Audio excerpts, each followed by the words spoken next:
అందరికీ నమస్కారం. నేను మీ గంటి Usha.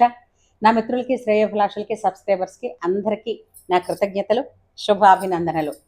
And welcome to mother son talk show again. So గతసారి మనం మాట్లాడుకున్నాం గూండా సినిమా గురించి, చిరంజీవి గారి రియల్ స్టంట్ గురించి. నిజంగా చాలామంది ఆదరించారు. అట్లాగే ఒక అమూల్యమైనటువంటి, అపురూపమైనటువంటి మరొక చిత్రం గురించి ఈరోజు మన మదర్ సన్ టాక్ షోలో మనం మాట్లాడుకోబోతున్నాం. అది బాపు గారి రాంబంటు సినిమా. ఎస్, బాపు గారి Rambantu cinema. Here I invites mister Venkat Sriharsha, my son. నానా, మొన్ననే మనం రీసెంట్ గా చూసాము రాంబంటు. అసలు ఆ టైటిల్ చూసావా? రాంబంటు. రాంబంటు ఎవరు అసలు? యాక్చువల్ హనుమంతుడు. అంటే హనుమంతుడు ఏ విధమైనటువంటి వాడు? అత్యంత శక్తిమంతుడు, బుద్ధిశాలి కదా. నవమ బ్రహ్మ కూడా నవం బ్రహ్మ అని అంటారు ఆయన. అట్లాంటి టైటిల్ తోటి, అంటే దీన్ని బట్టి ఒక చిన్నది అందరికీ చెప్పుకోవచ్చు, బాపు గారికి రామాయణం అంటే ఎంత ఇష్టం అన్నది. అతను లైఫ్ లో ఎన్ని సినిమాలు తీసినా రామాయణం దాని వెనకాతల మూలంగా ఉండి ప్రస్ఫుటంగా కనపడుతూ ఉంటుంది. ఇంకోటి చెప్పవలసింది ఏంటంటే బాపు గారి గురించి, ఆయన సినిమాలో సినిమాటోగ్రఫీ ఉంటుందండి. అంటే కెమెరా యాంగిల్స్ ఉంటాయి కదా, అది అప్పట్లో ఆయన బ్లాక్ అండ్ వైట్ నుంచి వచ్చారు కదా, అంటే అది ఎవరు ఇమాజిన్ చేయరు. అప్పట్లోనే చాలా ఇన్నోవేటివ్ గా. ఇప్పుడు మీరు ఫస్ట్ సీన్ తీసుకుందాం అనుకోండి, రాంబంట్లోను ఆ పులిని ఇది చంపడం కోసం అని చెప్పేసి వేట, ఆ సీన్ అంతాను అసలు ఎవరు ఇమాజిన్ చేయరు. అలా అంటే కెమెరా యాంగిల్స్ అలా ఉంటాయని చెప్పేసి అన్నది. అంతేకాకుండా అందులో ఆ పిల్లవాడి గురించి మాట్లాడుతూ, ఈరోజు యజమాని ప్రాణం రక్షించినందుకు గాను రాజా గారు ఈ బాబుని మీ చేతిలో పెడుతున్నానంటాడు. తప్పకుండా రా అంటే, సత్యనారాయణ గారి క్యారెక్టర్ ఎలా ఉంటుందంటే, చాలా పెద్ద మనసు, విశాలమైనటువంటి మనస్సు ఉన్నటువంటి రాజు. అంతకన్నా పర్ఫెక్ట్ మరి ఇంకో యాక్టర్ మరి లేరు క్యారెక్టర్. అయ్యో ఆ పిల్లవాడు రాలేదు అని వీళ్ళ మాన జీపులో వెళ్ళిపోతుంటే, అందులో పక్క క్యారెక్టర్ ఒక ఆయన చెప్తాడు ఏంటని, వాడు లేడి పిల్ల లాంటి వాడు వచ్చేస్తాడని. అంటే ఆ పరుగు చూసారా ఆ సినిమాలో? నాన్న రాజేంద్ర ప్రసాద్ గారు పరిగెట్టే ఒక ఇది ఉంది కదా, ఆయన పొజిషన్ ఉంది కదా, అది నిజంగా ఎంత కళ్ళకు కట్టినట్టుగా ఒక ఇన్నోసెంట్. అబ్బాబ్బాబ్బా. అంతేకాకుండా అతను రాజేంద్ర ప్రసాద్ గారు హాస్య కిరీటి ఆయనకి ఉన్నాయి. అసలు హాస్యం అనే కాదమ్మా, అంటే హాస్యం ఇప్పుడు మామూలు యాక్షన్ చేసే వాళ్ళకి హాస్యం చేయడం చాలా కష్టం అంటారు. కానీ హాస్యంలో నటించే యాక్టర్స్ ఎవరైతే ఉన్నారో వాళ్ళకి ఏ కైండ్ ఆఫ్ యాక్షన్ చేయడం అయినా సరే ఈజీగా చేసేస్తారంట.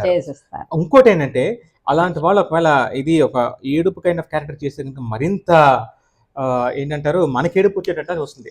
ఇన్ఫాక్ట్ ఫర్ ఎగ్జాంపుల్ చెప్పాలంటే కాశ్మీరా, అది ఆయన చేశారు. అఫ్ కోర్స్ లాస్ట్ లో చచ్చిపోతారు కదా ఆయన, అది అనిపిస్తుంది మనకి.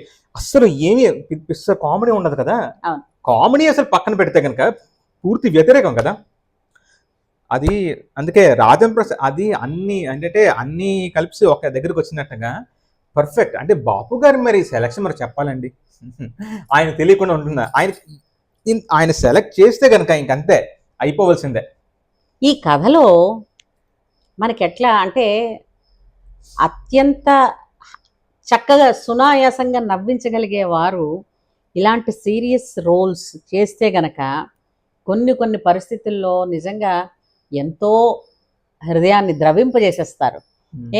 సహజంగా మన వాళ్ళు అంటూ ఉంటారు, సినిమా థియేటర్లో ఆడవాళ్ళు ఎంత ఏడిస్తే ప్రొడ్యూసర్కి అంత లాభం. యాక్చువల్లీ అది రైట్. అది అంటే ఏడిస్తేనంటే అంత మీరు ఇప్పుడు ఆ డైరెక్టర్ అంత ఆ విధంగా కన్విన్స్ చేయగలిగారు, మ్యాటర్ కన్విన్స్ చేయగలిగారు కదా.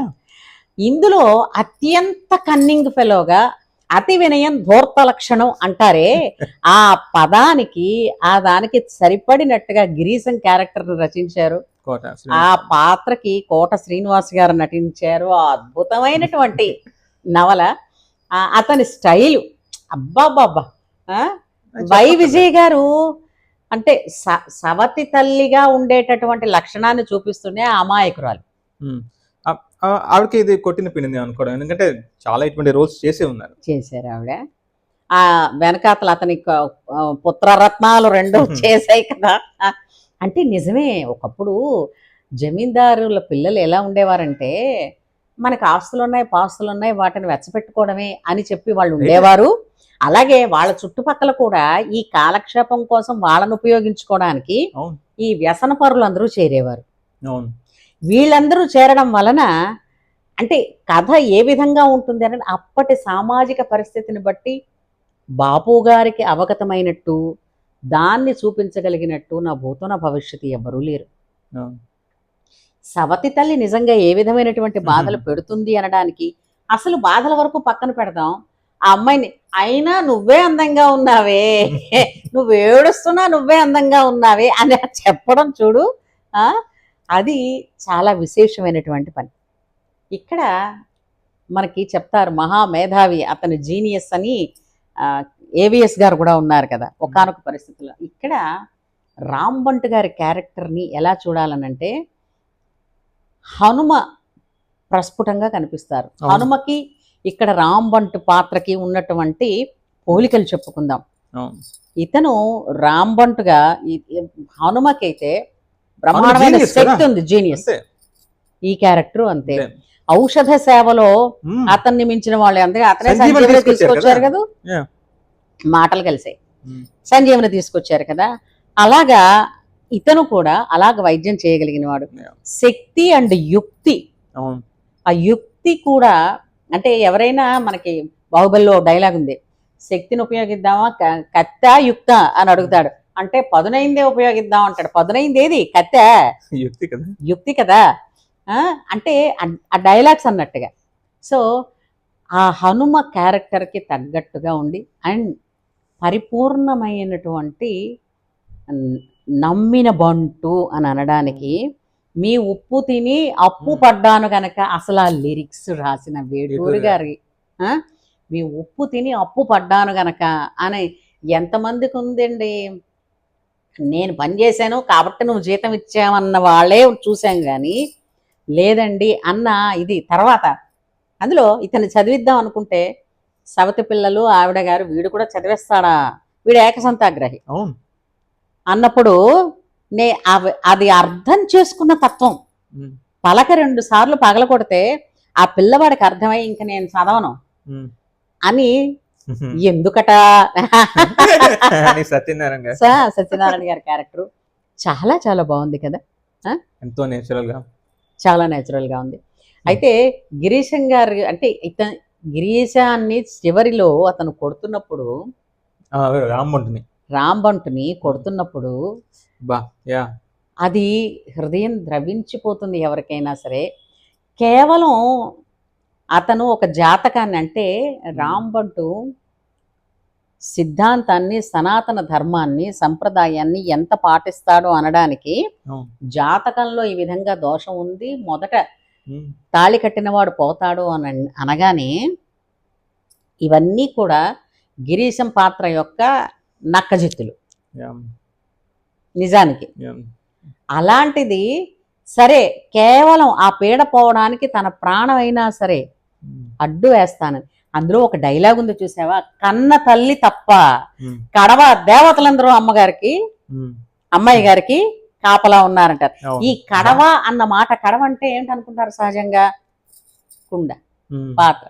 ఈ కడవ అన్న మాటకు అర్థం ఏంటంటే, కడవ వాకి దీర్ఘం ఇచ్చారంటే తర్వాత మిగిలిన కన్న తల్లి లేదు కానీ కడవ దేవతలందరూ అమ్మాయి గారిని కాపాడుకుంటున్నారని చెప్తాడు కదా. సో భాష అండి, ఇప్పుడు తెలుగు భాష నాన్న అత్యంత మధురమైనటువంటి న్యాచురల్గా ఇంట్లో మాట్లాడుకునేటువంటి భాష ఈనాడు. యాక్చువల్లీ అందమైన భాషలో ఒకటి కాదు, అందమైన భాషలో దేశ భాషలందు తెలుగు లెస్స అని కన్నడ రాజు అన్నాడు కదా. అలాంటిది అంత చక్కటి భాషని, అంత ప్యూర్ తెలుగుని ఈనాడు ఎక్కడా వినటం లేదు. దిక్కుమాల బాధ. బ్రిటిషర్స్ 200 ఏళ్ళు మనకి పాలించారంటే ఇప్పటికీ పాలిస్తున్నట్టే లెక్క. వాళ్ళ భాష లేనిది ఒక్క వాక్యాన్ని మనం పూర్తి చేయగలుగుతున్నామా? ఒక వాక్యంలో కనీసం 2-3 ఆంగ్ల పదాలు ఉంటేనే గాని ఆ పదం వెళ్ళదు, మనకి చెప్పడం చేత కాదు కదా. అలాంటి దానిలో పిల్లలకి గనక ఇలాంటి సినిమాలు చూపిస్తే చూడాల్సిన మూవీ. చూడాల్సిన మూవీ పిల్లలతో సైతం. ఒక నిజంగా చెప్పాలంటే బాపు గారు తీసిన సినిమాలన్నీ కుటుంబ కథా చిత్రాలే. అంటే కుటుంబ కథ ఆయన అలా అని కాదు, ఆయన బేసిక్లీ ఆయన పెయింటరు. అండ్ రమణ గారితో కలిసిన తర్వాత ఏంటంటే వాళ్ళు బెస్ట్ ఫ్రెండ్స్ కదా. సో ఆయన స్టోరీ రాస్తారు సహజంగా రమణ గారు. సో అది కాంప్రమైజ్ ఈయనకి కోర్స్ ఏ రైటర్ ఇప్పుడు బాలచంద్ర గారు తీసినా సరేను ఆయన సహజంగా రైటర్ గా వచ్చారు. సో వాళ్ళకి ఏంటంటే కాంప్రమైజింగ్ ఇష్టం ఉండదు. సో ఎలా ఉన్నది అలా చూపిస్తాను. ఇప్పుడు ఆయన తీసింది కలియుగ రావణుడు అని చెప్పి మూవీ ఉన్నది. ఆ వైలెన్స్ కి కొన్ని ఎలిమెంట్స్ కి అది ఇచ్చాడు, మరి కాంప్రమైజ్ అవ్వలేదు. అంటే కుటుంబ కథ అంటే అప్పట్లో ఇచ్చారు, ఇప్పటి దాన్ని బట్టి మరి చెప్పలేము. ఇది చూడొచ్చు, అందరూ కలిసి చూడొచ్చు, అది మనం చెప్పవలసింది. ఇంకోటి ఏంటంటే బాపు గారి ఇది ఈ సినిమాలో సంగీతం గురించి అద్భుతంగా ఆస్కర్ విన్నర్ కీరవాణి గారు. అసలు నాకు అనిపిస్తుంది ఏంటంటే ఆస్కర్ ఇప్పుడు కాదు, ఇప్పుడు ఆస్కర్ అనేది గ్లోబలైజేషన్ మధ్య ఒక ఏంటంటారు రెహమాన్ గారికి వచ్చింది ఆస్కర్, దానికి ముందు నుంచే గ్లోబలైజేషన్ మీద ఎయిమ్ చేశారని చెప్పి అన్నారు. అసలు ముందు నుంచే అసలు ఏం చేసి ఉండవలసింది ఇది గ్లోబలైజేషన్ గురించి. ఇప్పుడు అలా మాట్లాడుకుంటే కనుక ఇప్పుడు రాముడి ముందు వచ్చిందా నీకు తెలుసు కదా, రాముడి ముందు వచ్చిందా ఆపద్ బాంధవుడు ముందు వచ్చిందా? ఐ థింక్ ఆపద్ బాంధవుడు ముందు వచ్చింది, ఆపద్ బాంధవుడు అనుకుంటాను ముందు వచ్చింది కదా. సూత్రధారులు కూడా కీరవాణి గారేనా? సూత్రధారులు కూడా కీరవాణి గారే అనుకుంటా. అది చూడాలి, విశ్వనాథ్ గారిది. సో నాకు అనిపిస్తూ ఉంటుంది ఇప్పుడు అలా గ్లోబలైజేషన్ మాట అప్పటికే వచ్చేస్తుంటే కనుక ఇప్పుడు అందరినీ కన్సిడర్ చేసి ఇలా చేస్తుంటే కనుక ఇప్పుడు ఎవరు పర్ఫామ్ కూడా చేయరు. ఏంటంటే ఆపద్ బాంధవుడులో ఒక పాట ఉన్నది, హరుడు శశిధరుడు అని, టఫెస్ట్ సాంగ్. అంటే నా పర్సనల్ ఎక్స్పీరియన్స్ ఏంటంటే చాలా చాలా టఫెస్ట్. అది ఒకటి పక్కన పెడితే కనుక ఇది చుక్కల్లారా పాటను చూసావా, దానికి అసలు అది అప్పటికి ఇంకా వాళ్ళు ఆస్కర్ వాళ్ళు ఏం చేయలేదు, కానీ అసలు దానికి ఆస్కర్ ఇవ్వకపోవడం కానీ రాకపోవడం అనేది ఒక చిన్న అది నిజంగా చెప్పాలంటే సిగ్గుచేయటం. దాన్ని అసలు ఇది పంపించకపోవడం కూడా సిగ్గుచేయటం. కరెక్టే. అసలు ఆయన ఇదేంటంటే బాలు ఒకసారి చెప్పారంటారు ఏంటంటేనో ఆ పాట నేను పాడలేను, చిరంజీవి గారు గుర్తు వచ్చేస్తారు ఇలా అని చెప్పేసి. సో అలాగా ఇందులో పాటలు అల్లరెందుకు నాన్న, అబ్బా అల్లరెందుకు రారా నల్ల గోపాల, ఏంటిది చిందులాపర స్వామి చిన్ని గోవింద, అబ్బా ఏమి పదాలు. అలా ఇదేంటిది ఇది చందమామ కంచం పెట్టి అబ్బబ్బబ్బ అది ఏంటంటారు ప్రతి కంపోజర్కి ఒక సిగ్నేచర్ ఉంటుంది కదా, అది ప్యూర్ సిగ్నేచర్ చెప్పి అంటే ఇది కీరవాణి గారు ఇది అని చెప్పేసి. అండ్ ఇంకోటి చూసావా, ఇది చిత్ర గారి పాట ఆవిడ సోలో పాడారు. చాలా టఫెస్ట్ సాంగ్స్, ఇంతవరకు ఎవరు పాడలేదు. ఏలా నన్నేలా అసలు ఆ పాటని పాడడం అంటే అది ఒక త్యాగరాయ కృతిని సినిమా పాటకి మళ్ళించిన తీరు, ఆ పాటలోని ఆ కథాంశాన్ని బట్టి ఇచ్చిన భావంతో పాటుగా మళ్ళీ ఆ కృతిలోకి తీసుకెళ్తున్నట్టుగా రాసినటువంటి ఎవరు బాలసుబ్రహ్మణ్యం గారు చెప్తుంటారు, వేటూరు వంటి రాక్షసుడు ఎక్కడున్నాడు అని. అక్షర రాక్షసుడు, ఆయన ఏమైనా చేస్తాడు. నిజంగా మనం చాలా అదృష్టవంతులం కాబట్టి బాలు గారు, ఘంటసాల గారు, వేటూరు గారు, కీరవాణి గారు ఇలాంటి వాళ్ళు ఉన్నటువంటి ఎరాలో మనం కూడా ఉన్నాం. అంత శ్రావ్యమైనటువంటి సంగీతాన్ని వినగలుగుతున్నాము అని అంటే నిజంగా కూడా అదృష్టవంతులం, పెట్టి పుట్టామని చెప్పాలి. అయితే ఈ పాటలో నాకు ఒక డౌట్ ఉన్నది ఏంటంటే ఇప్పుడు అందులో బాలు గారు ఏం పాడలేదు, ఓన్లీ విచిత్రం ఏంటంటే ఆ పాటలో మోస్ట్లీ ఇది చిత్రగారే పాడారు అసలు. కానీ బాలు గారు డైలాగ్స్ చెప్పారు, అది నాకేం అర్థం అవ్వలేదు. ఏంటంటే ఆ డైలాగ్స్ ఏవైతే ఉన్నాయో రాజన్ ప్రసాద్ గారు చెప్పొచ్చు కదా, డైలాగ్స్ మాత్రమే నువ్వు గమనించలేదు. కానీ డైలాగ్స్ కూడా శృతిలో ఉన్నాయి. అలా ఉన్నాయా? అది నేను గమనించాను, అయితే అది చూడాలి ఇంకోసారి. శృతిలో ఉన్నాయి, ఎందుకంటే అలా అంటే రాజేంద్ర ప్రసాద్ గారికి శృతి ఉంటుందా లేదా అని కాదు, పాటకి తగినటువంటి ఆ జోడిని అలా తీసుకెళ్ళడానికి the way the song how it goes దాన్ని కంటిన్యూటీ మధ్యలో ఇదవ్వకుండా ఉండడం కోసం అలా పెట్టుంటారు. ఎందుకంటే ఈమెకి ఏదో గాలి సోకింది అంటే అంటే తిని అనుకున్నాడు ఏమని, కేవలం అమ్మగారికి ఉండే పీడ పోయడం కోసమే నేను వివాహం ఆడాను అంతే తప్ప మరొక్క ఉద్దేశం లేదు అని చెప్పాడు. అలాంటిదే అమ్మాయి గారికి ఏ గాలి సోకిందో అది ముందే చెప్పాడు కదా, ఆ విధంగానే చెప్పి తాళి కట్టిన వాడు ఈ విధంగా. అంటే ఆమె ఏమనుకుంది, తాళి కట్టిన వాడు భర్త, ఇది మన సంప్రదాయం కాబట్టి తననే 100% భర్తగా భావించి ఉన్నప్పుడు అమ్మో ఏదో గాలి సోకింది లేకపోతే అమ్మాయి గారు ఏమిటి అన్నదానికి సింహాద్రప్పన్న అని అంతమంది దేవతలు తీర్థక్షేత్రాలు వర్లిస్తూ వీళ్ళందరూ కాపాడాలా అని చెప్పడం. రాజేంద్ర ప్రసాద్ గారి క్యారెక్టర్ ఆయన కంప్లీట్ అంటే మేకప్ లేదు అసలు అనుకున్నాను నేను అనుకున్నాను కదా, మేకప్ లేదు. అండ్ ఇటు ఆయనది అండ్ ఈశ్వరీరావు గారు ఆవిడ. ఇప్పుడు బాపు బొమ్మ అన్న తర్వాత ఏంటంటే ఏ యాక్టర్స్ని తీసుకున్నా సరే ఇప్పుడు వాళ్ళకి అనిపిస్తుంది బాపు గారి సినిమాలో యాక్ట్ చేయాలి, ఇలాగ రాఘవేంద్రరావు గారి సినిమాలో యాక్ట్ చేయాలి ఇలా అని చెప్పేసి. విశ్వనాథ్ గారి సినిమాలో ఆ అదృష్టం ఎవరికి వస్తుంది, అది ఆయన తెలుసుకుంటే వస్తుంది. ఇందులో కామన్ ఒకటి ఉంటుంది, ఏమిటి తెలిసిందా, హీరోయిన్ కి మాత్రం పొడవుగా జడ ఉంటుంది. ఆయన ఏ సినిమా చూసినా సరే, బాపు గారి సినిమా ఏ సినిమా చూసినా జడ గురించి ఇంత పిసరైన టాపిక్ లేకుండా ఉండదు. బాపు గారి సినిమాల్లో ప్రత్యేకించి ఆ పొడవుగా జడ, ఆయన సంప్రదాయానికి ఎంత పెద్దపీట వేశారు. ఈ సినిమాలు కదూ మనకి ఇంట్లో పెద్దవాళ్ళు వాళ్ళు అమ్మమ్మలు నానమ్మలు చెప్పే సంప్రదాయం వంటపట్టకపోయినా బాపు గారి సినిమాలు, విశ్వనాథ్ గారి సినిమాలు చూస్తే మన సంప్రదాయం ఏమిటో మనకు తెలుస్తుందిగా. కనీసం అవైనా మనం పిల్లలకి చూపించాలి కదా. సో ఇంకోటి సర్ప్రైజ్ ఉన్నది, చాలా మంది గమనిస్తారు. ఇప్పుడు RRR చూసిన ఉంటారు, చాలా మంది ఉన్నారు కదా. అవునవును, అందులో తెలిసింది రాజీవ్ కనకాల్ గారు ఉన్నారు. అవును, ఇందులో ఆయన సుపుత్రులలో ఒకరు రాజీవ్ కనకాల రోజు.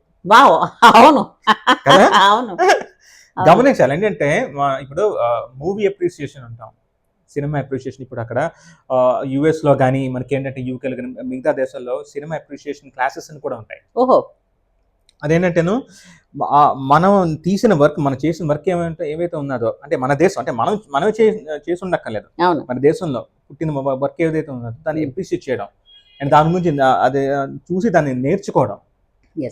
అలాగా ఇంగ్లీష్లో అలాగే ఏంటంటే గ్యారీ కూపర్ అని చెప్పేసి, క్యారీ గ్రాంట్ అని చెప్పేసి, ఇలాగ ఇప్పుడు ఆల్ఫ్రెడ్ హిచ్కాక్ అని చెప్పేసి, ఇలాగా బిలీ వైలర్ అని చెప్పేసి ఇలా డైరెక్టర్స్ ఉన్నారు.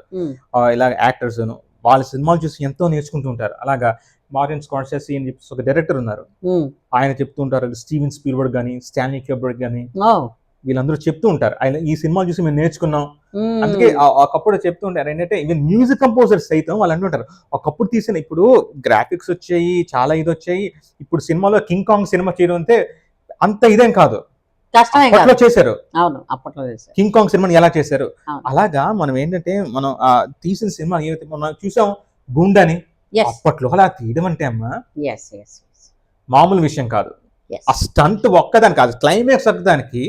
ఎందుకంటే అంటే సినిమా అంతా ఒక ఎత్తు, క్లైమాక్స్ ఏమైనా ఇంత పిసర బాగోపోయినా సరే ఆ రెవెన్యూలో తేడా వచ్చేస్తుంది, చాలా తేడా వచ్చేస్తుంది. అసలు అంటే ఆడియన్స్ సాటిస్ఫై ఎవరు, ఏదో చిన్న వెళ్తుందని అనిపించేస్తుంది, ఏదో తెలియకపోవచ్చు బహుశా, కానీ ఇది ఉందనిపిస్తుంది. నేను అనుకోవడం సినిమాకి క్లైమాక్స్ చాలా స్ట్రాంగ్.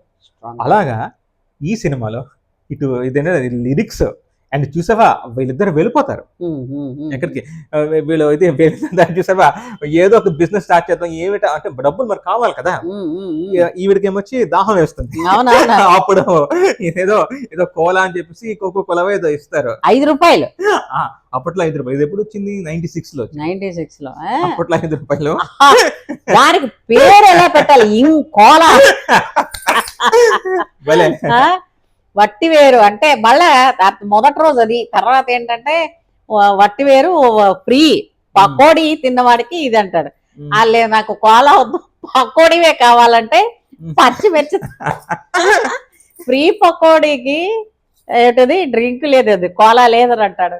అంటే పాప చచ్చినట్టు కొనుక్కుంటాడంటే తెలివితేటలు. అంతేకాదు ఎక్కడ దొంగతనం జరుగుతుంది వాళ్ళ అంటే 6th సెన్స్ ఆయనకి ఎలా ఉంటుందంటే, అవతల వాడు పక్కన మనిషి నిల్చుంటే ఏ విధంగా ఆలోచిస్తాడు అన్నది కూడా ఇతను అంచనా వేయగలడు. అలాగే ఆడవాళ్ళకి రక్షణ ఇవ్వచ్చు అదొకటి, అది బాగా తెలుసు. అండ్ మరి ఆంజనేయుడు అంటే మరి ఇంకేమిటి? హనుమ అసలు నిజంగా అందుకే ఇప్పటికీ చెప్తారు, అతను ఇప్పటికీ చిరంజీవిలలో ఒకరు కదా. కాబట్టి హనుమ స్మరణ కేవలం స్మరణతోనే చాలు. ఏమిటది, అజాడ్యం వాక్పటుత్వంచ హనుమత్ స్మరణాత్ భవేత్ అని, అవును. హనుమంతుడిని స్మరిస్తేనే చాలు జాడ్యాలన్నీ వదిలిపోతాయని చెప్తుంటారు. అలాగా అద్భుతమైనటువంటి కళ్ళకి వీణులకి విందు పెట్టినటువంటి సంపూర్ణ విందు భోజనం బాపు గారి రాంబంటు సినిమా. ఇంకోటి లాస్ట్ క్లైమాక్స్ డైలాగ్ నీకు గుర్తున్నదా? ఇప్పుడు చెప్పు రాంబంటు, ఈ తాళి అమ్మవారి ఇచ్చిందా దేవుడు కట్టమన్నాడు? నాది ఇది నాది డైలాగ్ ఇది నాది అని అంటాడు. అంటే అని ఇలాగా సో అది ఎంత అద్భుతంగా ఉంది అంటే అప్పటికి కూడా అంటాడు. సగం అంటే తిను చూపించిన మర్మకళ ఒకటి ఉంది, ఆ మర్మకళతో అతనికి వైద్యం చేయడం కాదు, వైద్యం కాదు, వాడికి ఏంటంటే శాస్త్ర చేస్తాడు గిరీశానికి.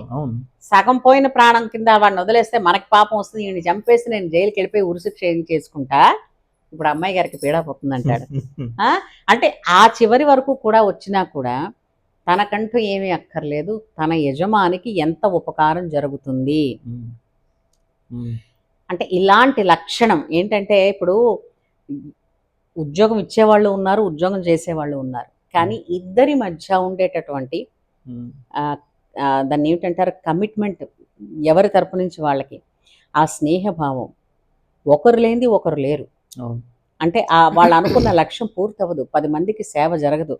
ఇది తెలుసుకున్న రోజున ఉద్యోగస్తుడికి ఉద్యోగం ఇచ్చిన ఓనర్కి భేదాలు రావు. తర్వాత తిన్న ఇంటి వాసాలు లెక్క పెట్టితే ఎలాంటి పాపమో ఇందులో చూపించారు.